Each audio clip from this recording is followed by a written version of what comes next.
Okay, right on time, 1 o'clock. Here's 2. Yeah, just be careful with that camera, all right? As far as like, I don't want you to hurt yourself.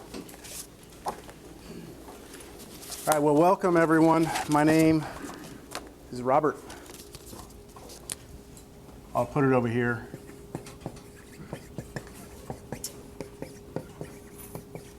Di Giovanni is my last name. And what I'm going to do is I'm going to pass everybody out a sheet of paper. You're going to make a little name thing like this. I know it's kind of cheesy, but this is the only way I'm ever going to know who anyone is in this class. All right, so you're going to make your own little name thing. You're going to put it on the table. You're going to bring it with you every day. You're going to take it out. You're going to put it on your desk every day. And that way I can call on you. And hopefully I'll learn 3 of your names by the end of the semester, okay? That's my goal. So. You only have like 4 or 5 of you, and Well, nah, still I'm bad with names. I mean, I've tried for years. You know, some people are like, they meet you one time, that's it, right? They know your name. Not me. So you'll see that when I hand this out, there's little black marks. Do you see little black marks? You'll see it when you get it. That's if you fold them right there, it'll turn out just as nice as this one looks, okay? You see? No? No, it's all right. You can use this one. okay. Yeah, I mean, all right, no problem. We need more here. Because I want you to like keep this in a folder because you're going to, take it with you every day.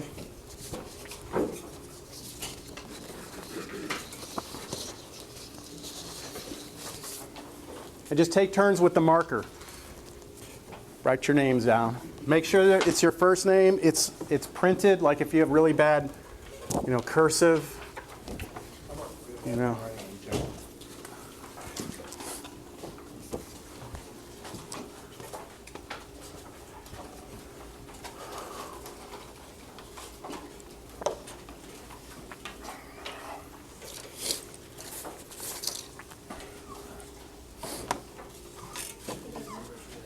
Need a marker? Sure. Yes.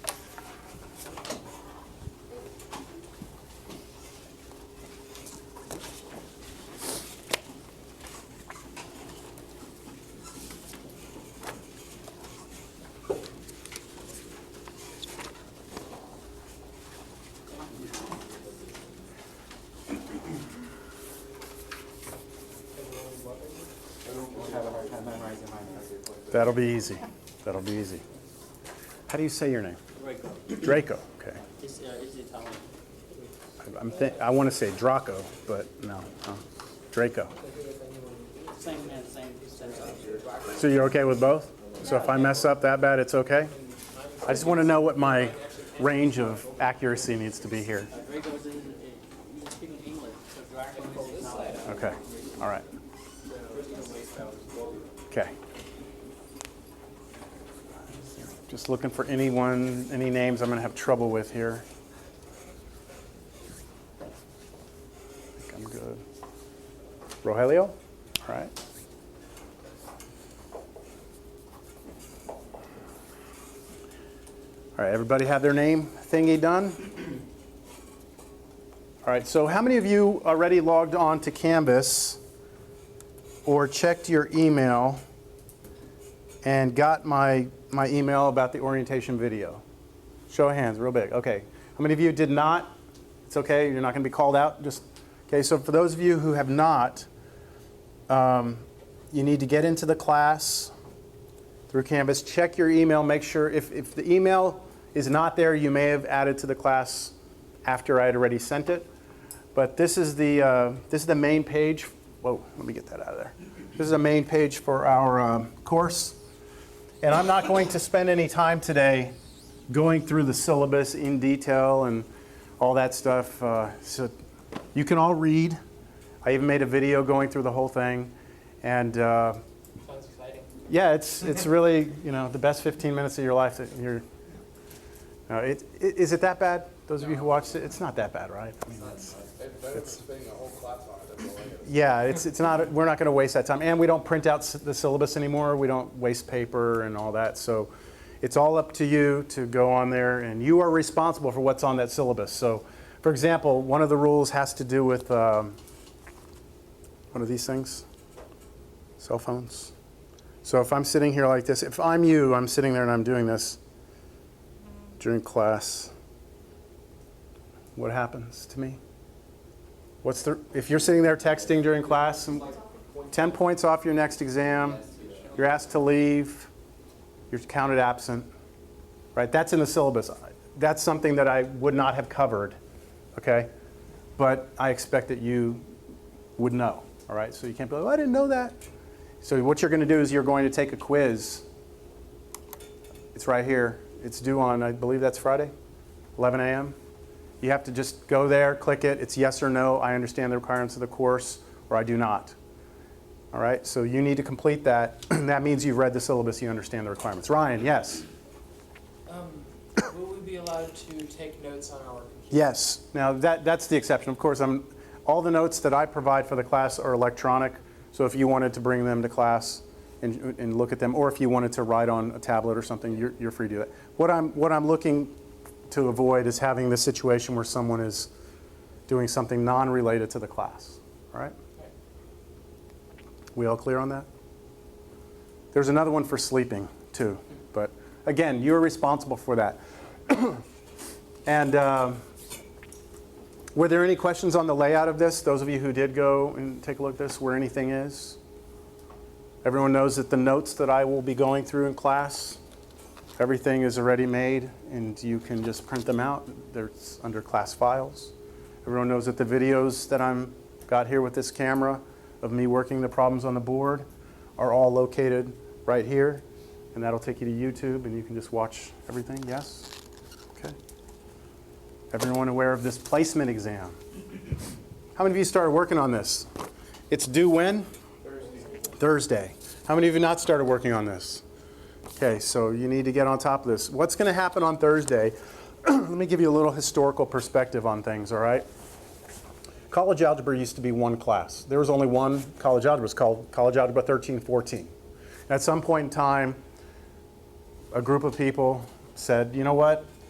We have a problem in 13-14. We have students who need to go on and take pre-calculus and Cal 1 and Cal 2, and they're mixed in there with students who are just going to, this is their last math class and they don't need any more math. And so we had this huge disparity of students in their levels of math, and not only levels, but how much they actually cared about math. And so they decided, you know what, let's split college algebra into two groups, all right? I haven't talked this much in 5 weeks. I'm having some trouble, so pardon me. And so they made the 13-14 terminal course, which means those are people who are not moving on. And then 14-14, which is what you're sitting in right now, and this is for people who are going on. So that in itself, hopefully you're in the right class because of that. But then on top of that, the state said, you know what? I should probably mute my microphone for this one, but I will.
And then there's also the military part of it, and I can't point people out. I'm not going to ask people to raise their hand, but if you're a veteran, you're automatically in this class. It doesn't matter where you are level-wise. Does not matter. The state will not hold you back. They tell you if you're a veteran, you are ready for college. Okay? I recommend that anybody who's in that situation assess where they are, get put in the right place so that you actually get yourself on a path to succeed. Don't set yourself up behind the 8 ball here, all right? So this is all about you and just hopefully getting you to the point that you want to be. Yes? Does this sound too doom and gloom to you? A little bit? Okay, so let's talk some numbers. All right, let's talk about last semester's class. All right. Again, this is not to try and scare you away. You need to know the facts going in. This is just my class. I started with 30 students. I finished the semester with 16. And 12 passed. And I'll be honest, that's about what we're getting across the board. Okay? That's about what we're getting across the board right now. Which means that roughly half, maybe less, 30%, maybe 40% of you are not placed properly into this class and should take another course before this, because we're losing, about half the class just right off the bat, really, that aren't even making it to the end. Now, of the people that did pass, I had 1 A, I had 5 Bs, I had 6 Cs. So those were my 12 that passed. All right? I consider myself to be one of the, not easier instructors, because I'm not going to hand you a grade, but I'm the most, I consider, I shouldn't say most of anything, but I understand what it's to be sitting right there, okay? I understand what it's like to be a student on the other end, and a student who actually didn't know what they wanted to do. Like when I started college, I thought I knew what I wanted to do, but I was too busy having fun, too busy enjoying my life, didn't really focus on anything, and wound up doing not well. So I know what it's like to kind of be lost, but I was never placed into the wrong class, okay? I was never told I could go somewhere when I wasn't ready to go there. And that's the danger here, all right? So I'm just showing you this is the historical trend we're having. So when you sit down with those people on Thursday, take what they say seriously, all right? Because they're trying to help you. We good? Question? What is these people that are going to come talk to us, what is their position in the school? Or do they even work here? No, they work here. Okay. Okay, so this is a new initiative that started, I think, last semester. What they will do is take you in the hallway and they'll talk about, they'll probably have your placement scores. They'll probably have your last math classes. I mean, they'll know like a history of you, all right? And then they will recommend, depending on how you did on this also, they will talk to you about what your options are. And then if you're like, okay, you know what, I think I need to float out of this and get into something else, there is a room right down the hall. There's an advisor there. There's someone from financial aid. They can do the automatic switch you into a new class right then and there, right down the hallway. Okay, so it used to be you'd have to go and do this and that. And if you were military, then there was this thing about, well, wait a minute, I'm not going to get my money. And all those people are sitting in a room waiting for you, and they will take care of that. So it's like an immediate triage center right there and it's all employees of this college. Yeah, I believe there's like a grant or something that they receive because it's like being recognized nationally for like a way to fix the problem. To try and get people at the very beginning. Any other questions? Okay. Were those 6 that were receiving the Cs, were they getting help from the math lab, or were they just doing it on their own? You know what? I don't think any of my college algebra students ever really came to me for help. I'm not sure how much they were going for tutoring, because college level tutoring lab, we don't get a report of who was there and how long. For developmental, we do get a report, but not for college level. Yes. Uh-huh. Just got one question. Is this based off all in one class or averages? That's just my one class last semester, but I can say that the reason why we have a triage center out there and we're pulling people out of classrooms is because this is one of the lowest, it's what we consider a high-risk course because we have the lowest success rate in it. It's like down near around 50 to 56% pass rate. So, look, I hate coming in here and starting this way, all right? I do. I can remember when I took pre-cal at a university, 220 students sitting there, I'm sitting there, I'm like, okay, here we go, pre-cal, and the lady walks up there, she's like, there's 220 of you, I expect to see 10% of you here at the final, I expect about 8 of you to pass the class, all right, let's get started, you know, and I'm just like, what? I mean, I could flip a coin a few times, I have better odds of, you know, of hitting the coins a couple of times than passing this class. I was demoralized to start, right? But the thing was, I had passed the prerequisite to be in that class. And it turned out that as long as I was focused and working, I was able to get through the course. The difference here, again, is that you could be being told you're okay to be here, but you're not actually okay to be here. Yeah? So I don't want you to already be negative about this and walk out, but like, well, what's the point of going back? I mean, you have to figure out where you are. And that's what this assessment is for, to figure out, are you ready for this or not? I think the 6 that I have here that were C's were people who were kind of on the fence, like, I don't know, I'm going to stick it out. I'm going to work super hard. You know, even though I know I'm not ready, I'm going to just do it. I am focused. And those 6, probably there's some people that were able to get through with just determination, sheer determination. But there's another 8 that had sheer determination too that aren't up there, that didn't pass. You know, so it's possible to just like get through this course just because you're so dedicated to it and you're putting hours and hours and hours and hours and hours of time into it. It's possible, but yeah. Okay. Wow. That went a lot worse than I thought it was going to go.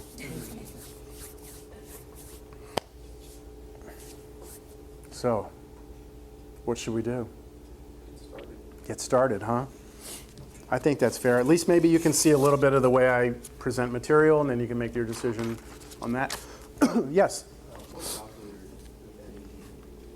I believe the syllabus says that you're allowed to have any scientific calculator, any graphing calculator. I don't have any restrictions on that.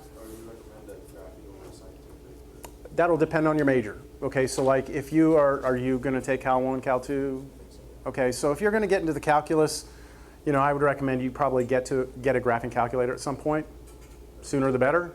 But the thing about graphing calculators, I see people, they're sitting and they've got this real fancy calculator, they have no idea how to use it. So, you know, you don't want it to become that, you know? So if you take the time to learn a little bit, and now you have so many resources online, you know, you can just go look it up and find videos. So then I think, yeah, go for it. It's not that much more expensive. Yes? To do placement assessments, I use one of my, because I recently found a website, it's have like an equation calculator. You simply type a number and it show you the result. Solution? So yeah, like solution. Yeah. I use it to recheck. Check your work.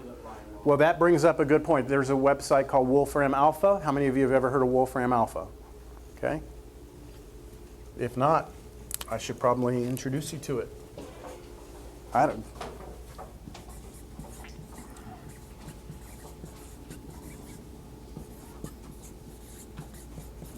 Wolfram Alpha. Wolfram is the name of a gentleman who developed this company years and years ago.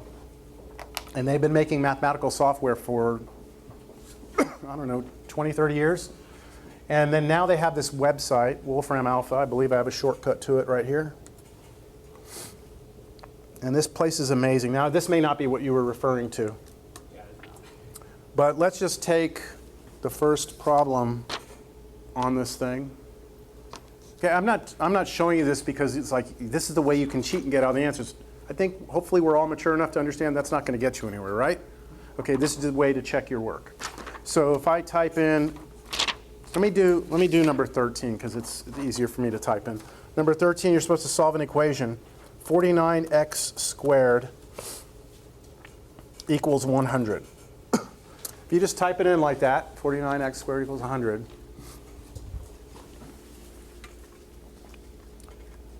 It knows that this is that the solution to this equation is represented by the intersection of a parabola and a line. That's way beyond what you need. Here are the two solutions, though. Positive 10 sevenths and negative 10 sevenths. And then it goes on. It has so much other stuff you wouldn't even need. So I probably use that one there. Yeah, I mean, this. If you ask anyone in Cal 1, Cal 2, Cal 3, this is where they're all going, right here, Wolfram Alpha. You can do three-dimensional graphs. Look. Not like you need this, but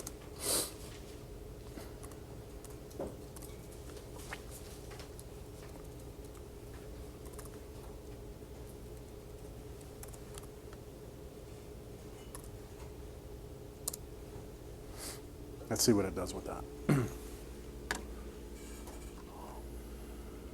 It knows it's a parabolic cylinder. It's thinking about it. There it goes. So you got a three-dimensional graph here. It's called a contour plot. So I mean, there's just so much stuff here. This stuff wasn't here when I was a student, but it's there now. So can't stop it. So yeah, you can use that to check your work. But I think the instructions say you need to do this all by hand, right? So, and you have to show your work on separate paper. So. Any other comments or? Do we need to write the answers on that sheet of paper? Or can we Nope. leave it on our homework? Nope. Just where your handwritten work is, answers boxed up or something. Yeah. Just some professors are very specific. Yeah, I actually don't want to collect this at all. I just want your work. Yeah. All right, so let's do a show of hands here. How many of you know absolutely for sure you have to take pre-cal? Pre-cal? Cal 1. Cal 2. Not sure. Okay, so I think, we're getting, maybe about 30% of you need Cal 2. I teach Cal 1, Cal 2, Cal 3. I know what it's like to get students that are struggling in this class pass through into the calculus. This is the place you want to get your foundation for math, nice and solid, right here, and make all the future classes easier for you. I'm ready to start, though. And I'm not lecturing today, okay? I'm not like, hello, welcome, let's start with this new material. All I'm doing today is review. So I thought I would start by addressing maybe one problem from each of the sections on the assessment to start. Yeah? Sound fair?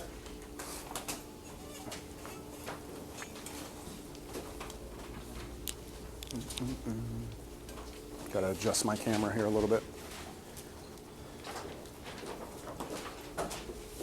Seems dark, doesn't it? This room seems dark. I don't know. Those lights are much better over there. So what I have to do is I have to kind of stay between these two lines for my camera. All right? So I'll take a request. Anyone off the assessment, a request first.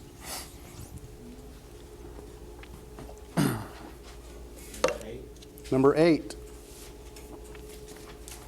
All right. It gives you x to the 4th plus 13x squared plus 36. And the instructions here are to do what? Factor, right? Does anyone see a spray bottle? Oh, there it is. Hiding right behind me. It says to factor this, and it gives you a little instruction there. May use U substitution. That's it. So, anyone know how to do this?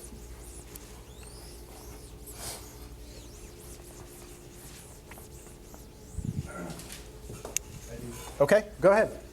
Who said it? Okay, Jacob. How'd you do it? So I substituted x for u squared. Okay. Because I made u x squared. Okay, so you made a substitution that u is x squared. That's correct. Okay, why did you do that? Because I tried factoring and that didn't work. Okay, And but had someone shown you a u substitution before? Well, it's been a while since I took math, so I went to the lab. Okay. And they said, oh, well, you should use substitution. And I said, right. And then I just knew where to go from there. Okay, so moral of the story here is this is good. You didn't know exactly what to do. You went and you got help. Now you remembered it, whatever. Right. That's a perfect way to approach something like this, all right? The expectation here is that you've seen something like this before. See, what we're dealing with is a trinomial, right? It's three terms. Terms are separated by addition and subtraction. We have three terms which we start thinking, all right, maybe this is a quadratic polynomial, but it's not. Why is it not quadratic? It's the highest power of x, right? 4, right? So if it were x squared, then it would be quadratic polynomial, but it's not. But it looks like a quadratic. And so we call this a quadratic-like polynomial. So you make a substitution. You recognize that x squared, right, is your u. And then you recognize that this right here would actually be u squared. So do we agree that if I'm going to come in here and call u equal x squared, then if I square both sides of this, I get u squared, and when you square squared, you get to the fourth, right? So that's what you did, basically. And then you just rewrote the whole problem, right? You said, all right, everywhere I see those blue things, I'm going to replace them. So x to the fourth is actually u squared, and then plus 13, and x squared is what? U, and then plus 36. That's not 36. That's 13. Now, all this allows you to do is just now focus on this problem as being a quadratic problem, right? So you've converted the problem from being this fourth degree polynomial over to a quadratic polynomial, and now hopefully you can fall back on what you know about factoring. And everybody in here must be able to factor a quadratic trinomial. That is absolutely, I mean, if there's one thing you have to have moving on, is the ability to do this. So let's take kind of a poll on the different ways people would approach this. Anyone want to share with me their approach? Go ahead, Ryan. Find two numbers that would multiply to give you the third number and add together to give you the second. Okay, so you're going to be doing some sort of, I think that's referred to as kind of like an AC method, where you're looking at, did you look at the number up here or no? Well, yeah, if that's a 1, then you... Okay, so 1 times that, so you're already clear with that. Perfect. So you're looking at two numbers that multiply to be this, but add up to be the 13 in the middle? And that, as you said, only works whenever that first number, like whenever there's not a number before that. That's right. If this is a 1, then this works. How many of you are thinking this approach? Yes? Okay. What are the two numbers then? If you are thinking this approach, what are the two numbers? 9 and 4. 9 and 4? So what would you do at that point? You would take... When I say you, I mean Ryan. I don't mean like, there's multiple ways of doing this. So what would you do, Ryan? You have 9 and 4. Yeah. So what shall I do? They multiply to be 36, add to be 13. Do you go right to this right now? Is that the way you do it, or do you? Yes. Okay, so that's okay. You do u here, and then the two numbers with their signs. Yeah, something like that. And then just solve. And then, basically, like solve each individual one. well, hold on. We have to be careful. Solve the individual ones. We're not. This isn't an equation, so we're actually almost done at this point. How many of you would have just done that? Figured this out, maybe you did this in your head and then just went straight to this. Show of hands, how many would have done that? Okay. Anyone else would have done it a different way that you got the same thing? Well, I didn't do the U method at all. You just went straight to this. I just went straight. Okay, so you're at a point, all right, you're at a point where you're just looking right at that, and you're just going straight to x squared, yes? Plus 4 plus 9, or plus 9 plus 4? Stick with it. Okay, so you did the, by degrees. It was 36 plus 13x squared plus x squared. I just switched. okay. Yeah, that's fine. So that's correct too. I mean, look everyone. All we're trying to do is get from point A to point B here, okay? We're trying to factor it. It does not matter how you get there, all right? As long as you get there, as long as you don't break any algebraic rules on your way. And sometimes some paths are shorter than others. Like that path was very short. But what path you take depends on you, all right? So we're not done here, right? We're not done here because you actually have to switch your variable back. So we got to switch back, replace u with x squared. Replace u with x squared. And that's where we are now. Yes? No. Can you explain, like, if those were different numbers instead of 4 and 2? Instead of 4 and 2? How would you be able to jump straight into it, like on the left method? Like on the method on the left? Like, how do you just see it? Yeah. If these numbers weren't as easy? Oh, okay. If these weren't, like if this was 3, let's say, oh, then you can't do it.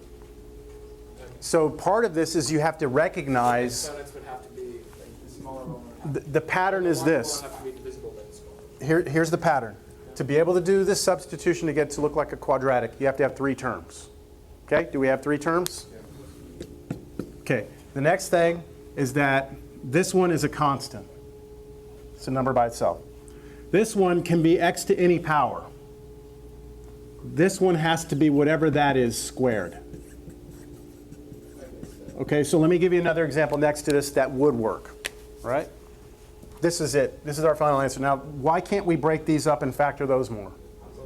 Because it's plus, right? What if this was x squared minus 9? Difference of squares, it could go further. But it's not. It's plus, so we can't. So that's it. That's the answer.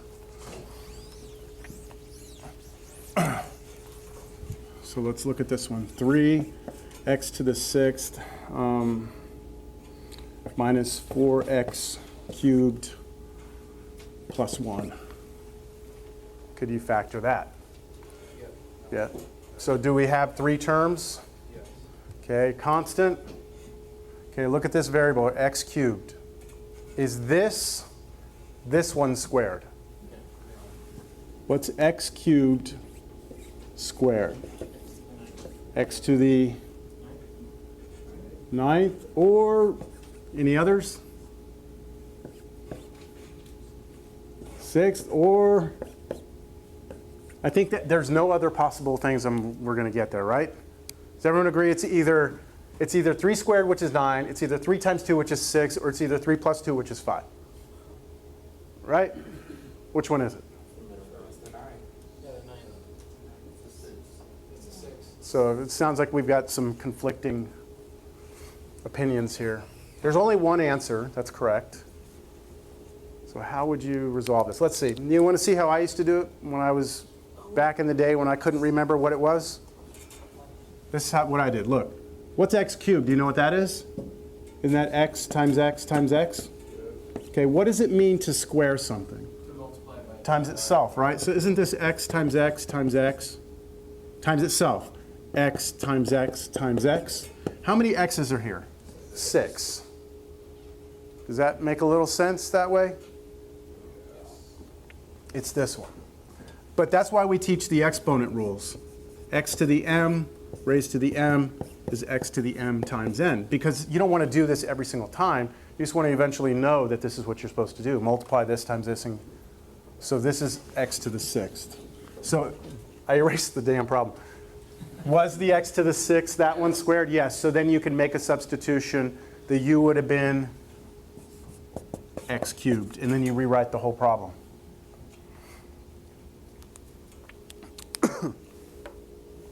All right. Anything else on here?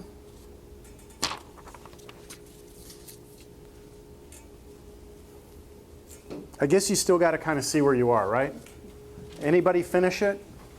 In there, yeah, okay. A couple of you. Could you do 16? 16. I can give it a shot.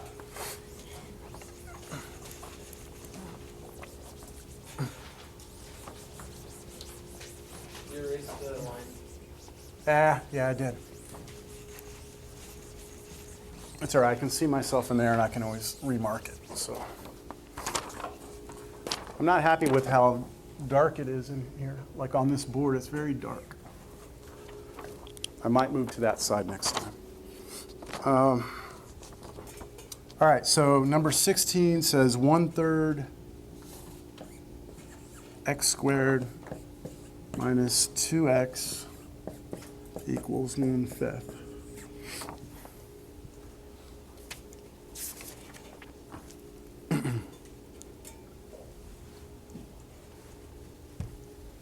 Now, before I get into this, let's talk a little bit about why you're here. Right, so how many engineering majors? Any engineering majors? Okay. Mechanical? Electrical? What else? Civil? What else am I missing? So, I mean, there's a bunch of different branches. Yeah, Okay. There's a lot of. Computer science? Okay. Biology? So you need Cal 2 now, usually. Depends on where you're going to school. What else? Who else wants to share their major? Math? Okay, so you're going to need some more math. Any other majors that are in here? Want to volunteer? Okay, so what does that fall under? Is there? Oh, okay, architecture. Okay, that was my original major. It's cool. Kind of blend art with math and do your thing. That's cool. Okay. So I'm asking you this. There's different majors in here. The biology majors, how many of you are med school? In med school? Okay, so you know the story behind this, right? Like when I first started teaching here, the prerequisite for med school was pre-cal. That's what you needed, pre-cal. So now, then it went up to Cal 1, and now a lot of med schools are doing Cal 2. Y'all know why? Maybe, I don't know. We could argue that. Just because you can do Cal 2 doesn't mean you're smart. I can do Cal 2, I'm not smart. It's a weed out. That's all it is. Okay? Too many people want to be doctors. Anytime you want to weed out, thin out the herd as far as academics are concerned, use up the math, right? That's all you have to do. Right? Up the math, thins everyone out. So, you know, that's why for biology, there's less people getting into med school because less people are meeting the prerequisites. So those people are in this just because that degree demands this of you. And the reason they demand it of you is because you have to separate yourself earlier now. You have to say, look, to be a doctor, I'm going to have to prove I can do calculus. Even though I don't ever need it. It's going to separate me from the people who can't. Oh, I know. Everything is in medical school, simple math. I know my wife. Yeah. She said, I don't even know why you need to take this. Yeah, that's true. Okay, so but it's a way of thinning the herd out. But there is something valuable in it. Let's not diminish what calculus is. Which brings me back to the point of why are you here? Everyone has their own reason, right? Their own degree, their own path. But the bigger picture is, are you a problem solver? That's what all of your degrees require, is whether or not you are a problem solver. Are you the type of person who looks at a problem and goes, that's too complicated? Or are you the person who won't go to sleep until you figure it out? Who wakes up and you're just, I got to figure this out. And this right here, what we're doing in this class, this right here is a tool in the toolbox. It's a hammer. And that way, if you see a nail, you know how to hit it. Right? What you build with this is something else. That's where you get into the calculus. But at the end of it all, nursing majors or doctors, whatever, the biggest skill you walk away from, You are an independent learner. You are a problem solver.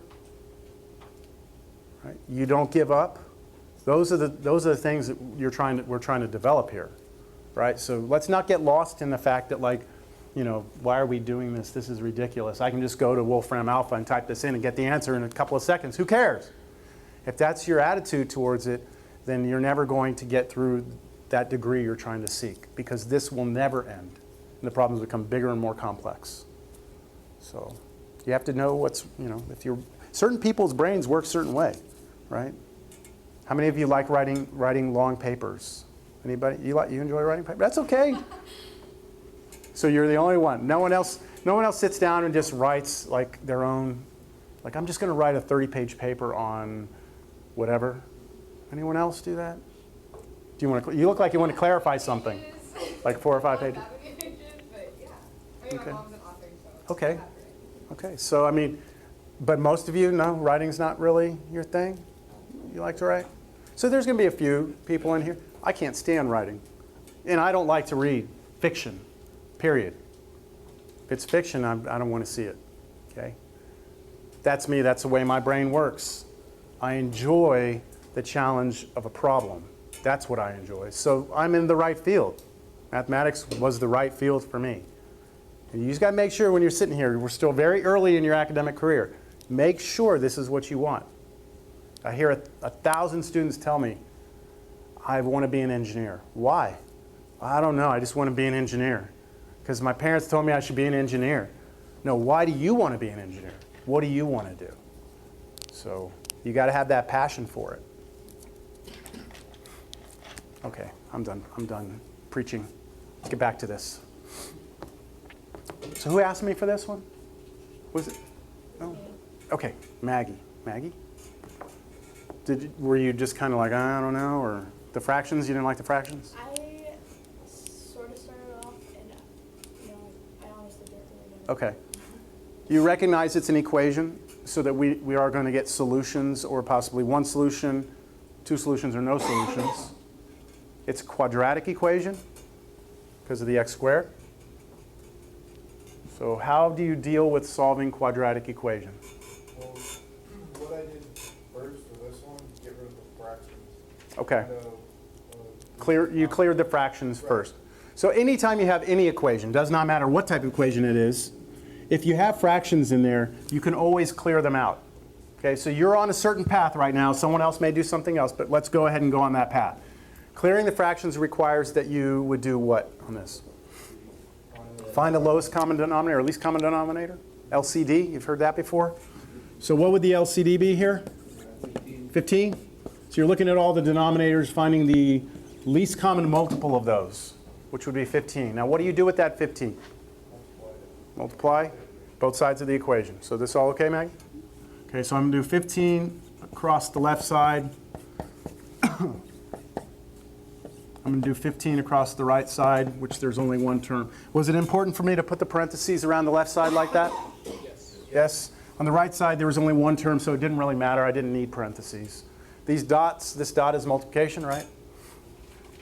And now distribute through. So what would you get if you multiply 15 times 1/3? Or what's 1/3 of 15? 5. So you get 5x squared. And then we do 15 times -2, you get -30x. And then over this side, 3. Now, all you have done is changed what the equation looks like. It's a new equation. The answers to this should be the same as the answers to this. The only difference is that this one doesn't have fractions. So people like that. They don't like to work with fractions, so they clear the fractions. There's nothing wrong with that first step. But now what? And we'll hold off, Jacob. You have 2 answers so far, so I'm going to let someone else. sorry. No, I want feedback. Trust me, I'm going to turn to you when no one else is answering then. But I want to give everyone opportunity. So Jason, you're up. Did you do it this way? Did you clear fractions? That's exactly how I did it. You did clear it. You did clear the fractions just like this? Yeah. Okay, so, I hate fractions. okay, good. Well, I'm not telling you it's good to hate fractions.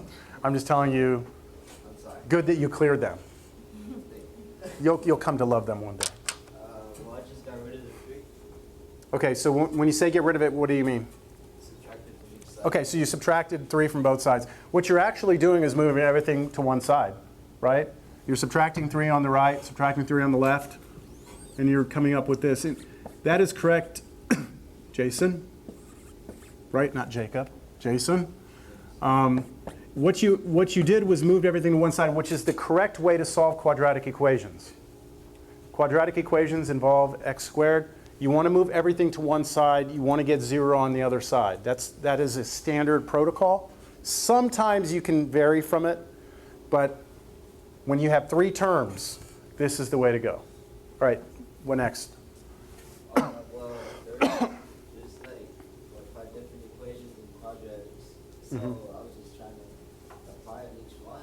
So I just did the one that just solved all of them. Okay. And I was, it was a very long equation. The quadratic formula? Yeah. Quadratic. Okay, that's it. Yes. 2AC. So we have, first of all, the method. The first method is to try and factor this. Like the first problem we did earlier, where we tried to come up with the 2 numbers.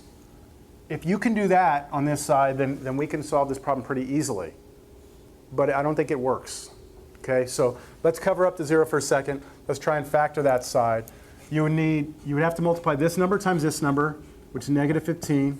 Try and come up with 2 numbers that multiply to be this, but add up to be negative 30. And that's not going to be possible. There's no way to get 2 numbers multiplied to be negative 15 and add up to be negative 30.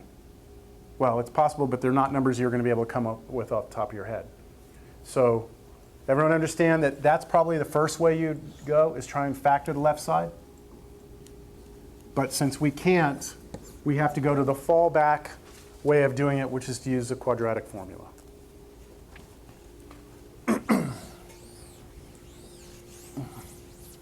So what is a quadratic formula?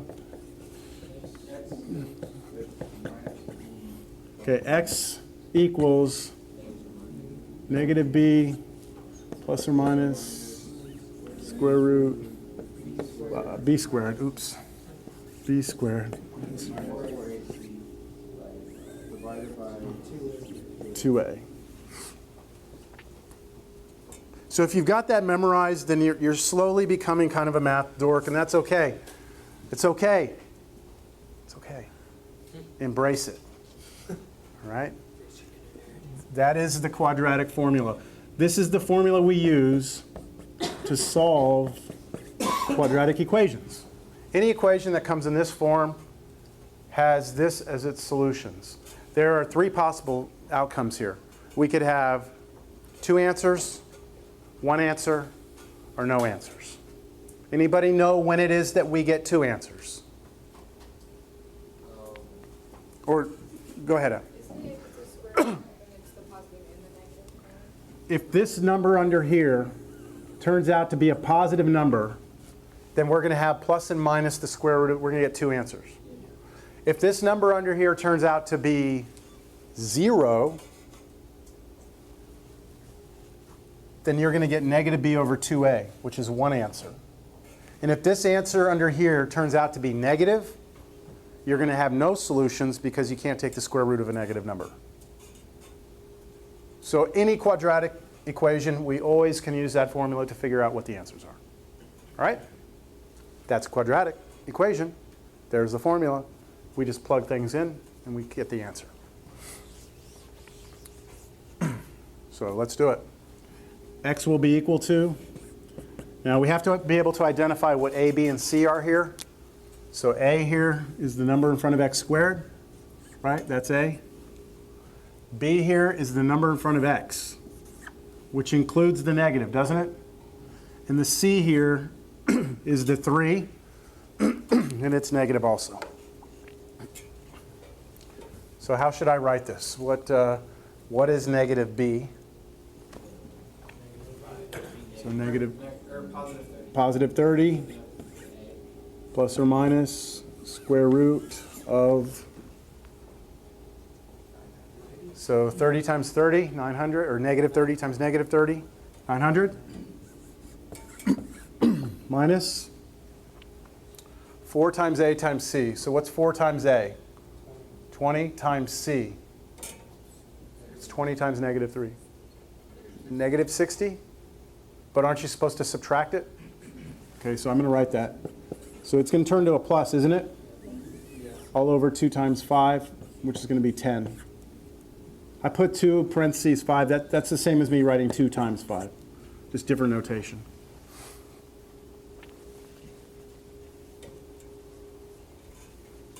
What is 900 plus 60? Well, 960, right? All over 10. This is what x is. And we keep going if we can.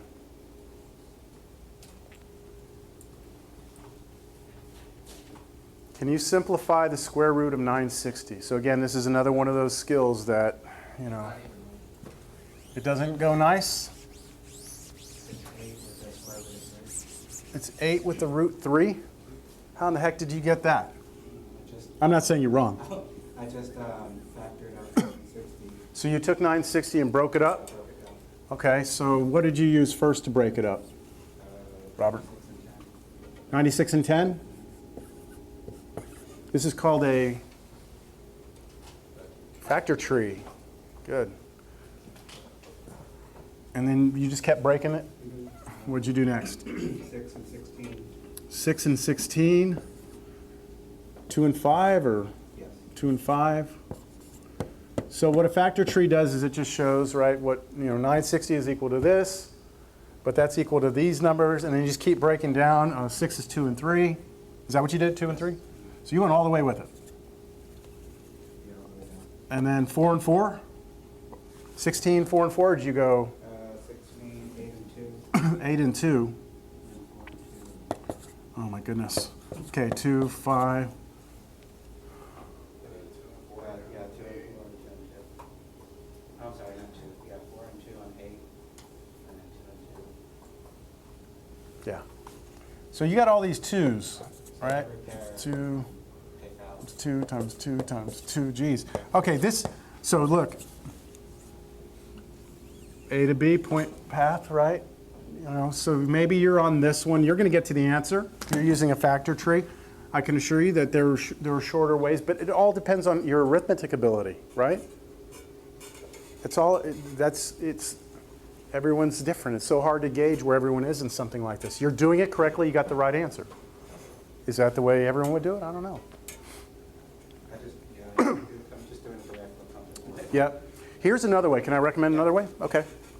The only thing that ever is going to be valuable to you, right, is if you can get something that's a perfect square, right? Because like this, we know the square root of 4 is 2. We could do something with that. We know the square root of 9 is 3. We know the square root of 16, right, is 4. Square root of 25. But any other number, like we got square root of 7, that wouldn't help us, would it? Okay, so what I would do is I would break out my calculator that I paid $100 for, and I would try and figure out if any of the perfect squares go into 960. And I would start with, well, what's the first perfect square? 4.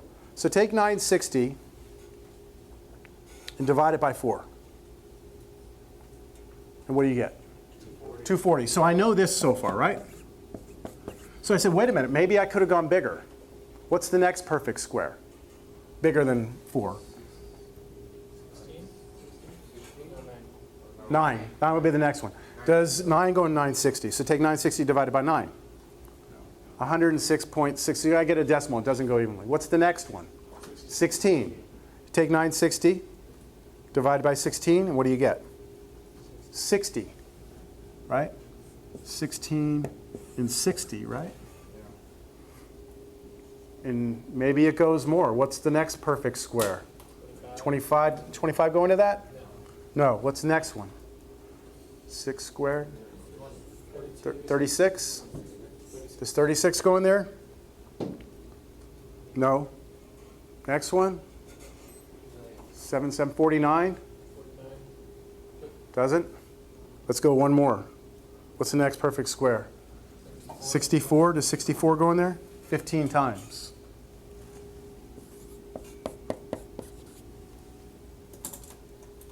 So square root of this is the same as the square root of that, right? And so I can take the square root of 64, which is 8, which is I think what you had, right? 8. And what was still under the root was 15, wasn't it? Oh, you know what? You're right. It's 15. Okay. But you got the same, you got the principle here, right? If you understand what you're doing here, this goes very fast. Actually, that is. So I can turn this into 30 plus or minus, square root of 64 is 8, but square root of 15 I can't touch, over 10. And then what? Is there anything else I can do here? I can reduce it. I can reduce. I can look at this number, and this number, but not the 15. And think, is there anything that goes into all three of those? 2 goes into all three? Right, is that the biggest number that goes into all three? I think so, right? So 2 goes into all three of those. So I reduce all of them by a factor of 2. So this becomes a 15, plus or minus this becomes a 4. The root 15 doesn't get touched. The 10 becomes a 5. And that represents my two solutions. Those are my 2 answers. Which Wolfram Alpha would have given us the exact same thing. I hope. I'm pretty sure we didn't mess that up. We good?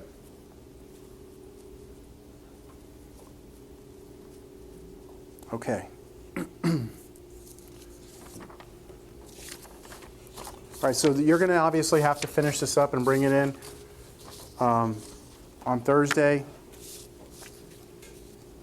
If you have any questions between now and then, I'm not finishing class up right now, but if you have anything between now and then, please feel free to contact me if you need to, if you have any questions on this or anything that we've talked about up to this point.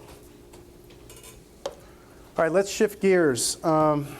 We have a calendar, right, that's online that you can print out that shows kind of day by day what we're supposed to do.